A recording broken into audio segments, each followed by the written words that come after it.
Hello dear learners, welcome back to Abid Shiksha. Today's daily news capsule is brought to you by Abid Shiksha. So let us begin. आज के जो important articles है, first is regarding tariffs that were imposed by Donald Trump. Almost 25% tariffs जो है ये on steel aluminium imports में जो है ये ट्रम्प ने प्रपोज किया है, तो we have to look into that.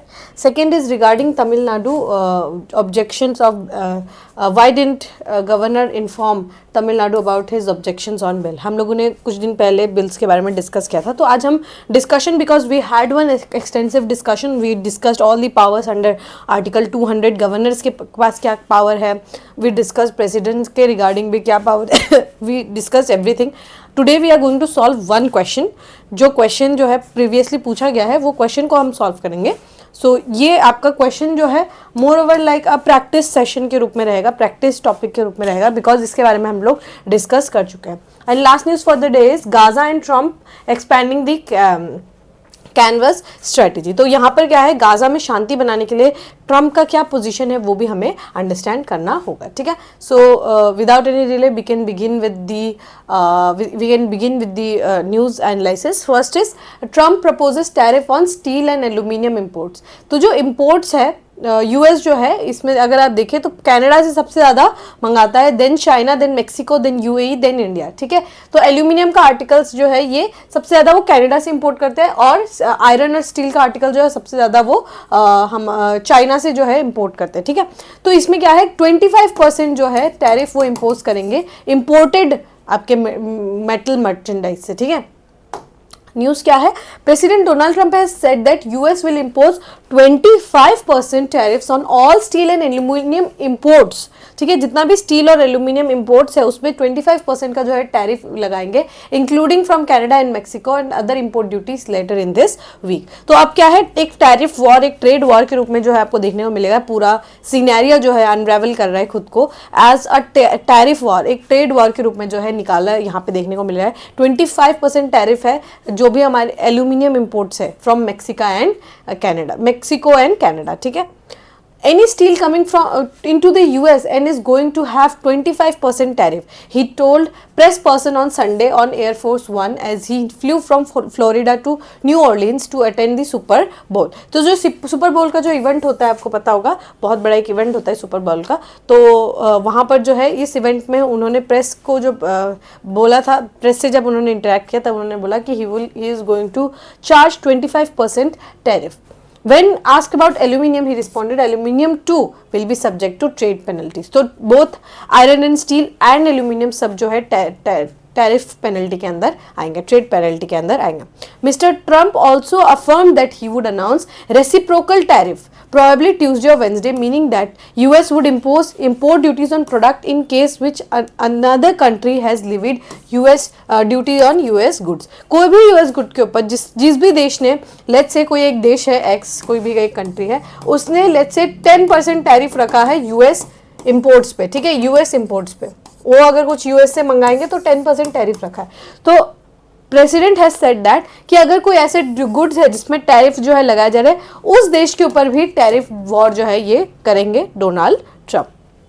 तो ये एक इशू यहाँ पर निकलते हुए आ रहा है. A tariff and a duty are both taxes government impose on imported goods. Imported जो गुड्स है उस पर क्या करेंगे, कोई भी अगर कोई भी टैक्स है वो आप एक टैक्स समझ सकते हैं जो एक देश दूसरे बाहर, जब वो ज्योग्राफी या फिर टेरिटरी जहाँ पे खत्म हो जाता है और कोई दूसरे ज्योग्राफी और टेरिटरी का अगर कोई सामान इस देश में आता है तो इसको हम क्या कहते हैं, टैरिफ कहते हैं या फिर टैक्स कहते हैं. फॉर एग्जांपल इंडिया में सबसे फेमस टैक्स है, इट्स द कस्टम टैक्स. आप लोगों ने जरूर सुना होगा custom tax.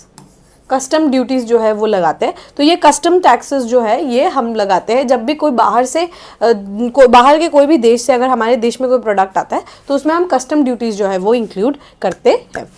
Duties are often aimed at regulating imports and raising government revenue. Obviously India जैसे देश में जहाँ पे इतना सारा गुड्स जो है आता है, तो उसमें गवर्नमेंट जो है एक रेवेन्यू अर्न करने के लिए और प्रोटेक्शन मोड में प्रोटेक्शनिस्ट पॉलिसी भी अपनाती है कभी कभी. तो वो क्या करती है, जितना भी इम्पोर्ट्स है उसको रेगुलेट करती है और गवर्नमेंट जो है रेवेन्यू उसको भी बनाने की कोशिश करती है. क्या होता है प्रोटेक्शनिज्म कैसे, अगर लेट्स से कोई भी ट्रेडिशनल हैंडीक्राफ्ट है, लेट्स से इंडिया का ट्रेडिशनल हैंडीक्राफ्ट है, अब क्योंकि अगर हम रेगुलेट ना करें इंपोर्ट्स को, अगर हम रेगुलेट ना करें, देन व्हाट विल हैपन, जो भी चाइना जैसी बड़ी देश है अपना गुड्स को वो डंप करते हैं, वो फ्लड करते हैं मार्केट को पूरा।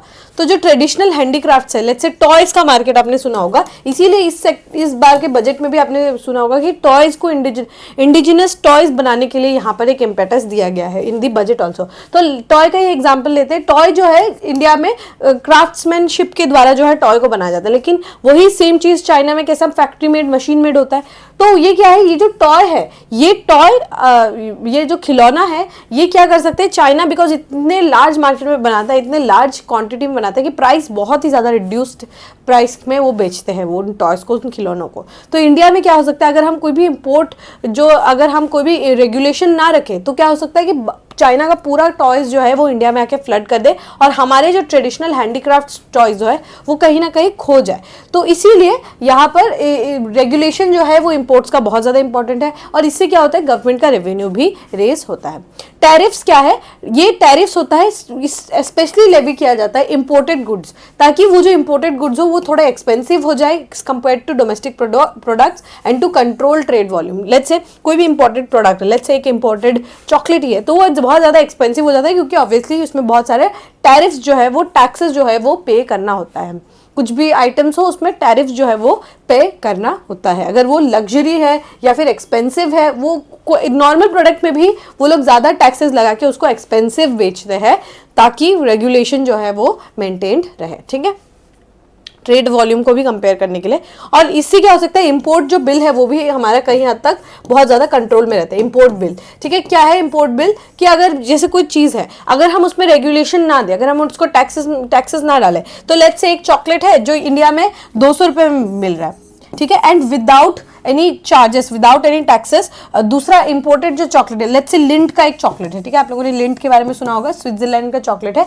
लेट्स से लिंट जो है इस पे अगर हम कोई भी टैक्सेस ना लगाए तो ये भी हमें नॉर्मली 200 रुपये में मिलेगा। अब आप इमेजिन करिए, हम जो है देश में भी 200 का बना रहे, बाहर से भी हम 200 का ही खरीद रहे, तो अब क्योंकि हमारा जो हमें लगता है कि this product is very cool, then what we will do, हम जो है कंस्पिक्वस कंजम्पशन करेंगे, मतलब बिना सोचे सचे हम जो है यहाँ का चॉकलेट्स खरीदेंगे, हम अपने देश का चॉकलेट खाएंगे ही नहीं। तो इसको भी हमें बचाना है, इसीलिए हम क्या करते हैं ज़्यादातर, और ये क्योंकि हम बाहर देश से इंपोर्ट करें तो हमारे देश से डॉलर जो है बाहर जा रहे हैं, तो हमारा जो इंपोर्ट बिल है वो भी इंक्रीज हो जाएगा। इसीलिए इन चॉकलेट्स पे बहुत ज़्यादा टैरिफ जो है वो लगाया जाता है, कस्टम्स पे बहुत ज़्यादा टैरिफ लगाया जाता है, जिसके कारण ये अब चॉकलेट 200 से जगह 500 में बिकता है इंडिया में, और ये जो है ये 200 में बिकता है, तो हमारा इसमें कंजम्पशन भी इंक्रीज होगा और इस क्षेत्र में हम माइंडफुल कंजम्पशन करेंगे। ठीक है, सो होपफुली आपको ये टॉपिक जो है समझ में आ गया होगा। We can move to the next news.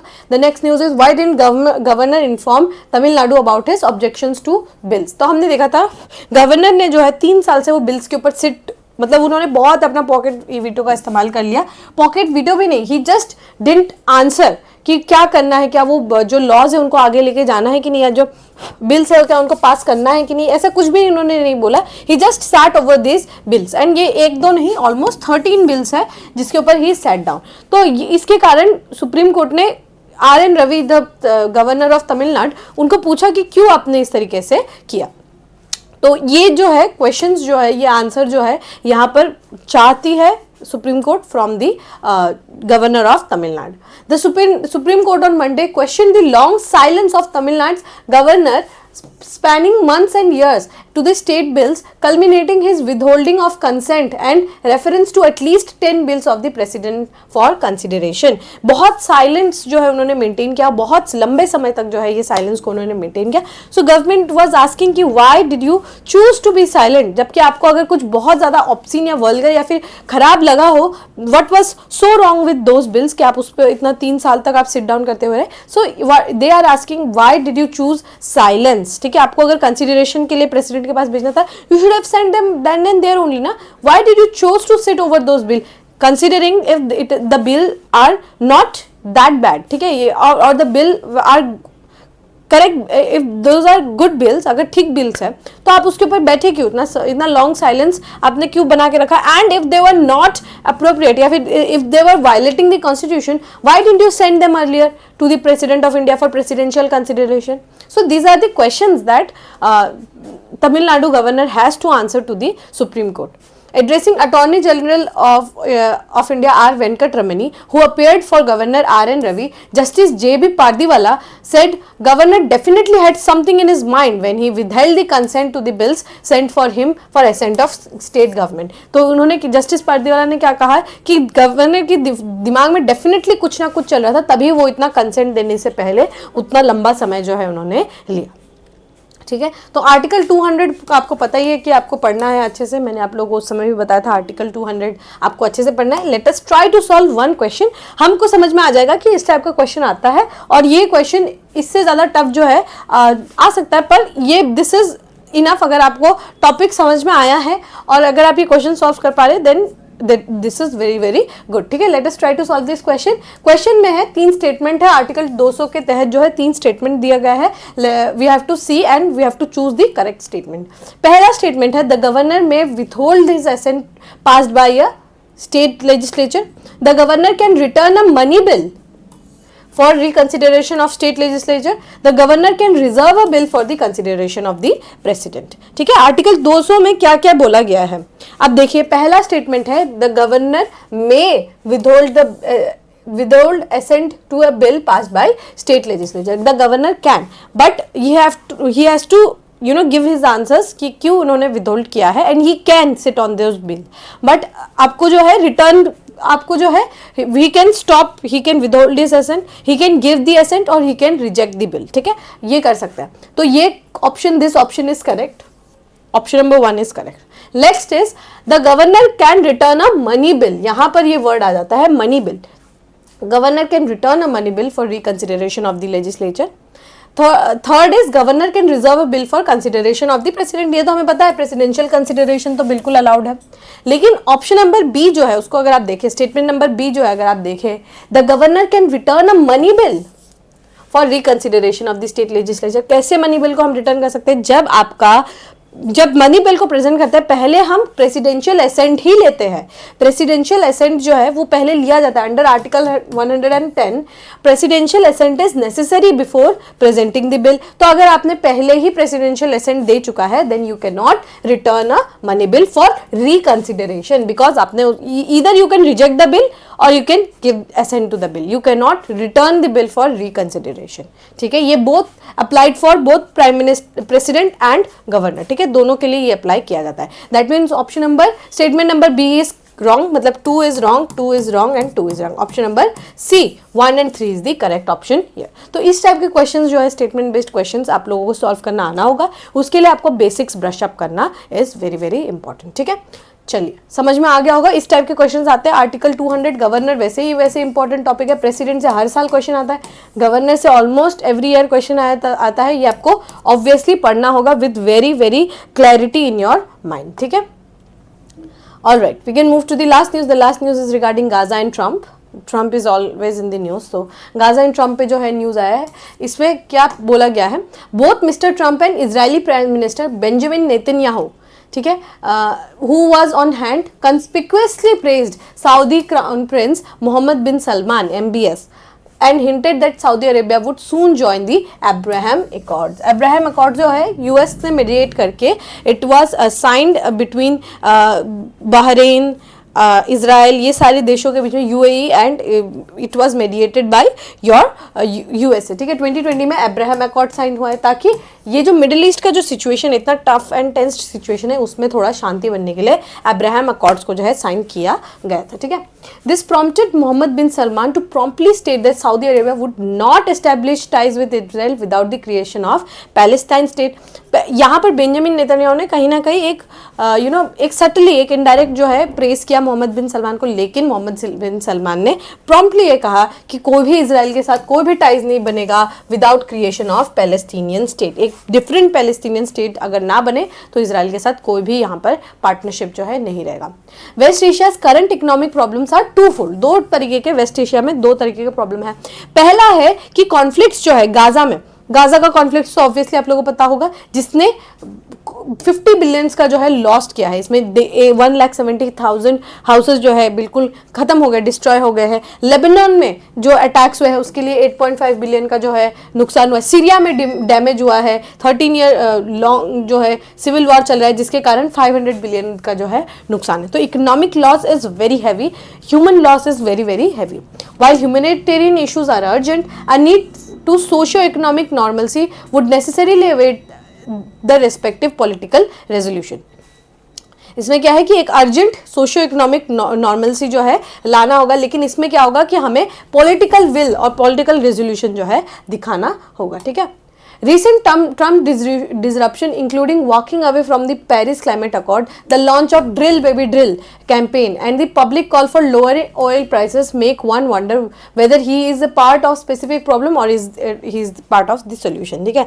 तो यहाँ पर क्या है कि जो प्रॉब्लम है, ठीक है, प्रॉब्लम क्या है कि इसमें एक इन्वायरमेंटल कंसर्न है। इन्वायरमेंटल कंसर्न कैसा कि यहाँ पर जो ट्रम्प ने when he came to the office he was very clear कि उनको कोई मतलब नहीं है 2015 का जो पेरिस क्लाइमेट डील हुआ है उनसे कोई उनको मतलब नहीं है, और उनको उनका जो मोटो है that was drill baby drill, कि ऑयल का प्राइसेस को हमें रिड्यूस करना है। और यूएस में शेल गैस जो है वो पाए जाने के कारण बहुत सारा ड्रिलिंग जो है वहाँ पर करने से हमें बहुत सारा ऑयल को हम एक्सट्रैक्ट करा सकते हैं। लेकिन यहाँ पर क्या है, जैसे ही जो आपके बाइडन का गवर्नमेंट था, जो बाइडन साहब का, तो जो बाइडन गवर्नमेंट ने बहुत सारे जो हमारे जो भी ऑयल के जो रिजर्व थे उनको बंद करा दिया था due to its ill effects on the environment. But अब जो है क्योंकि जब ट्रम्प आए तो he is very big of a capitalist, he doesn't care of the environment. तो उन्होंने जो है उनका कैंपेन का नाम ही था ड्रिल बेबी ड्रिल, की और ऑयल जो है उसको एक्सट्रैक्ट आउट करो।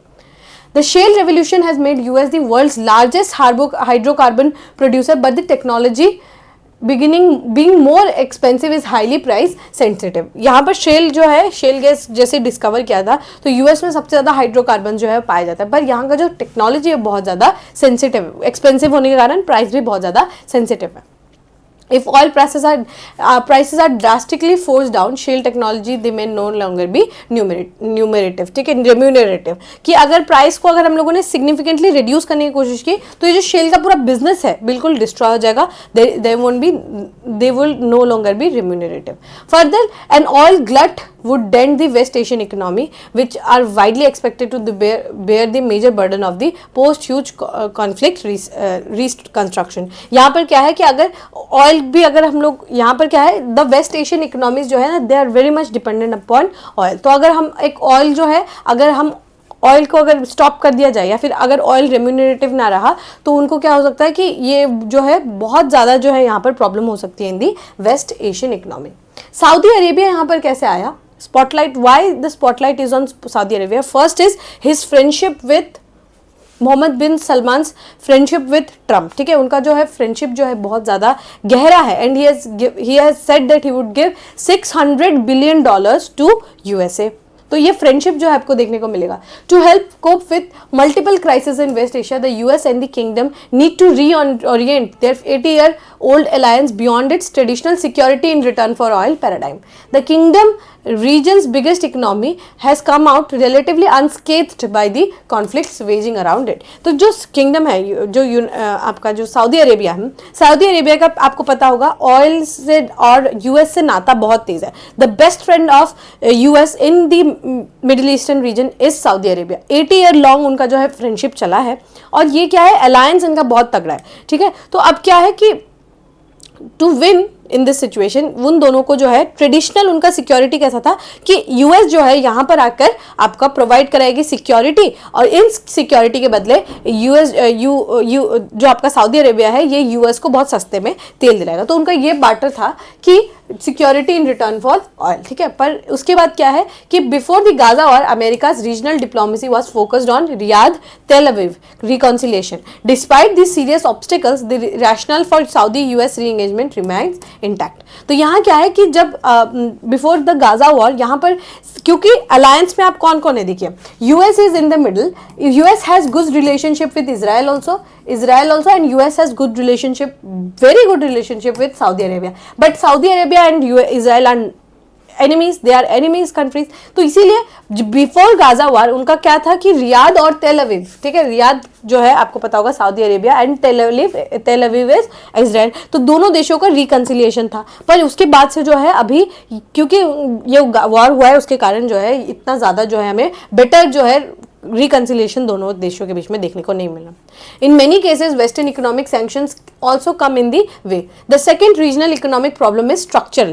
The dependence on hydrocarbons, notoriously fickle natural resources, threatened by a global consumption peak by end of this decade. तो यहाँ पर second क्या है, structural problem है। structural problem कैसा कि अनलिमिटेड रिसोर्सेज नहीं है, लिमिटेड रिसोर्सेज ही है। आप कितना भी प्राइस मैनिपुलेशन कर लीजिए, resources are very very limited. तो लिमिटेड रिसोर्सेज क्या है, इसके कारण क्या हो सकता है कि एक ग्लोबल कंजम्पशन जब अब क्योंकि बहुत ज़्यादा हम कंज्यूम करते हैं, बहुत ज़्यादा हमारा कंजम्पशन जो है इट इज़ एट पीक, तो यहाँ पर क्या हो सकता है, एक दिक्कत ये हो सकता है कि जब यहाँ पर ख़त्म होगा then what we will do, ठीक है।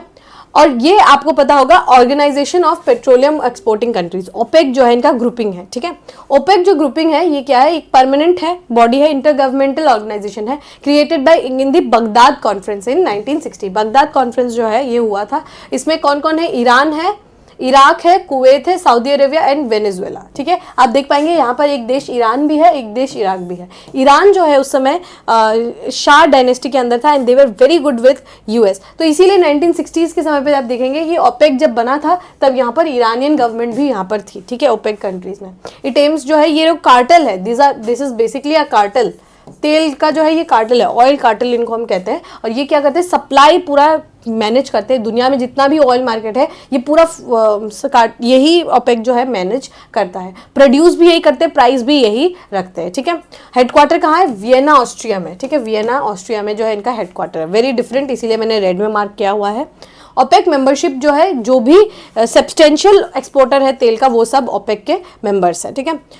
Gabon terminated its membership in January 1995. However, it rejoined the organization in 2016. Gabon जो एक देश है वो उन्होंने पहले अपना मेंबरशिप को हटा दिया था, बट नाउ उन्होंने जो है 2016 में फिर से ज्वाइन कर लिया था। तो ये एक्चुअली में ये पूरा जो आर्टिकल है ये 3 देशों के बारे में है, US and Saudi Arabia and Israel, ठीक है। इनके जो रिलेशनशिप है, ये जो टर्मोइल वाला जो रिलेशनशिप है, ये जो 3 देश है इनके बारे में यहाँ पर डिस्कस करने की कोशिश की है कि how US being in the centre and new यहाँ पर रिजीम आया है ट्रम्प का, हाउ ये जो है कैसे ये रिकंसाइल कराएंगे इन दोनों पार्टीज को, that will be interesting to see, ठीक है। तो यहाँ पर जो इश्यूज है, यहाँ पर वो इश्यूज के बारे में डिस्कस किया गया है एंड एक they are trying to give us a fresh perspective कि कैसे मिडिल ईस्ट में जो है यूएस क्योंकि पहले से इन्वॉल्व थे एंड ये दोनों देश कैसा इंपॉर्टेंट रोल यहाँ पर प्ले करते हैं, ठीक है। Alright, with this we have come to end of today's daily news discussion. If you have liked this discussion, don't forget to give a like and write down in the comment section. We will meet in the next discussion. Till then, take care and thank you.